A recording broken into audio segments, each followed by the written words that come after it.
Hi అండి, అందరు ఎలా ఉన్నారు? బాగున్నారా? అయ్యో బాబా, ఈ రోజైతే చలి అయితే విపరీతంగా ఉందండి. రోజు ఇదే టైంకి లేస్తాను, ఎందుకో ఈ రోజైతే చలి ఎక్కువగా అనిపిస్తుంది.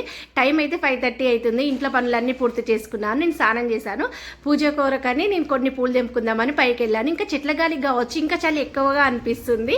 ఇంకా ఇంట్లోకి వచ్చేసి అమ్మవారికి అయితే నైవేద్యంగా సేమియా పాయసం చేశాను. ముందుకైతే తులసమ్మ దగ్గర దీపారాధన చేసుకున్నాను. ఇంకా చీకటిగానే ఉంది. ఇంట్లోకి వచ్చేసి దేవుళ్ళని ఈ విధంగా పూలతోటి అలంకరణ చేసుకున్నాను. ఈరోజు శుక్రవారం కదా, కామాక్షి దీపం వెలిగించుకున్నాను, అష్టోత్తరం చదువుకున్నాను, పూజ అయితే బాగా చేసుకున్నాను. ఈరోజు లంచ్ బాక్స్లోకి పిల్లలకి చపాతీ చేస్తున్నాను. రైస్ వద్దన్నారు. మన మిద్దె తోటలో అయితే 4 వంకాయలు, ఒక 4 టమాటాలు వచ్చినాయి.